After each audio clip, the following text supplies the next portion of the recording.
നമസ്കാരം. ഇന്നത്തെ പ്രധാന വാർത്തകൾ. വാഹനം ഓടിക്കുന്നവർക്ക് ഇത്രയും നാളിൽ ഉണ്ടായിരുന്ന വലിയൊരു വിഷമത ഇതോടെ പരിഹരിക്കുകയാണ്.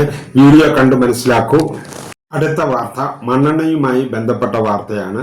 പെട്രോൾ ഉപയോഗിക്കുന്നവർ വളരെ ശ്രദ്ധിക്കുക. പുതിയൊരു നടപടി എത്തിയിട്ടുണ്ട്. വീണ്ടും ഗോൾഡ് റേറ്റിന് വൻ വർധനവ്. അതിലേക്ക് കടക്കുന്നതിന് മുമ്പ് എൻ്റെ കൂട്ടുകാർ ഈ ചാനൽ ഒന്ന് സബ്സ്ക്രൈബ് ചെയ്ത് വെക്കുക. എൻ്റെ പുതിയ ചാനൽ ഞാൻ മുകളിൽ സ്ക്രീനിൽ കാണിക്കുന്നുണ്ട്, അതുകൂടെ ഒന്ന് സബ്സ്ക്രൈബ് ചെയ്ത് വെക്കുക. അതിൽ വളരെ നല്ല വീഡിയോകളൊക്കെ ഞാൻ ഇടുന്നുണ്ട്. എന്നാൽ നമുക്ക് വിശദമായ വാർത്തകളിലേക്ക് കടക്കാം. സംസ്ഥാനത്തെ റേഷൻ കടകളിലൂടെ മണ്ണെണ്ണ വിഹിതം എത്തിയിട്ടുണ്ട്. 3 മാസം കൂടുമ്പോൾ ലഭിക്കുന്ന മണ്ണെണ്ണ വിഹിതം ഈ മാസം എല്ലാവർക്കും ലഭിക്കും. നിലവിൽ ഇപ്പോൾ മണ്ണെണ്ണ വിഹിതം എത്തിയിരിക്കുന്നത് ഇങ്ങനെയാണ്.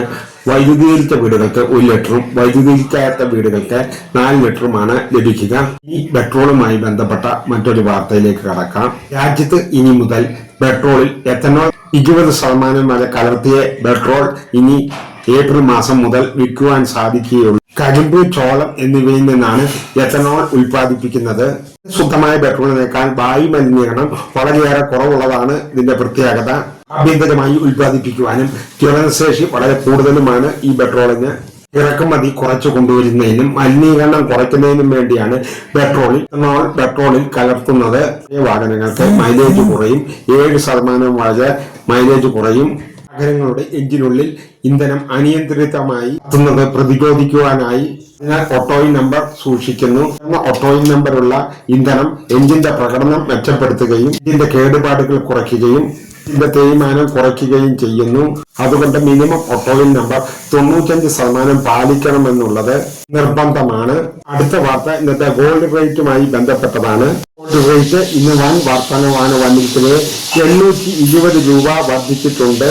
ഗോൾഡിന് ഇന്നത്തെ വിപണി വില ഗ്രാമിന് 14,540 രൂപയും പവന് 1,16,320 രൂപയുമാണ് ഇന്ന് വർദ്ധിച്ചത്. ഈ വാഹനവുമായി ബന്ധപ്പെട്ട മറ്റൊരു വാർത്ത. വാഹനം ഓടിക്കുന്നവർക്ക് വളരെ നല്ലൊരു ആശ്വാസം ആയിട്ടാണ് സംസ്ഥാനം വന്നിരിക്കുന്നത്. വിവിധ ഗതാഗത ലംഘനങ്ങളിൽ കൂടി കുമിഞ്ഞുകൂടിയ ട്രാഫിക് പിഴകൾ 50% കുറവ് വരുത്തിക്കൊണ്ടാണ് സംസ്ഥാന സർക്കാരിന്റെ പുതിയൊരു നടപടി തുടങ്ങിയിരിക്കുന്നത്. കാലങ്ങളായി കിട്ടിയ പിഴത്തുകൾ അടയ്ക്കാതെ ഇരിക്കുന്നത് മുഖേന അത് വൻ തുകയായിട്ടുണ്ട്. അതിലാണ് 50% കുറവ് വരുത്തിയിരിക്കുന്നത്. കോടതികളിലെ കേസുകളുടെ എണ്ണം കുറയ്ക്കുന്നതിനും വേണ്ടിയാണ് ആഭ്യന്തര വകുപ്പ് ഇങ്ങനൊരു പദ്ധതിക്ക് രൂപം നൽകിയിരിക്കുന്നത്. ട്രാഫിക് പോലീസിന് നേരിട്ടുള്ള പരിശോധന വഴിയും AI ക്യാമറ വഴിയും പിഴകൾക്ക് ഈ നടപടി ബാധകമാണ്. മാരകമായ അപകടങ്ങൾ വരുത്തുക, മദ്യപിച്ച് വാഹനം ഓടിക്കുക എന്നീ നിയമലംഘനങ്ങൾക്ക് ഇതുവഴി കിട്ടുന്ന ഇളവുകൾ ലഭിക്കുന്നതല്ല. ലംഘനം, ഹെൽമെറ്റില്ലാതെ വാഹനങ്ങൾ ഓടിക്കുക, സീറ്റ് ബെൽറ്റ് ധരിക്കാതിരിക്കുക, അമിത വേഗത ഇങ്ങനെയുള്ള നിയമലംഘനങ്ങൾക്ക് ലഭിച്ച പിഴത്തുക നിങ്ങൾക്ക് 50% അടച്ചുകൊണ്ട് നിങ്ങൾക്ക് നിയമ നടപടികളിൽ നിന്നും ഒഴിവാകാൻ സാധിക്കും. എന്റെ കൂട്ടുകാരെ, എനിക്കൊരു മറ്റൊരു ചാനലുണ്ട്. അതിന്റെ ലിങ്ക് കമന്റ് ബോക്സിൽ പിൻ ചെയ്തേക്കാം. ഫാമിലി എന്ന ആ ചാനലിന്റെ പേര് ഞാൻ സ്ക്രീനിൽ എഴുതി കാണിക്കുന്നുണ്ട്.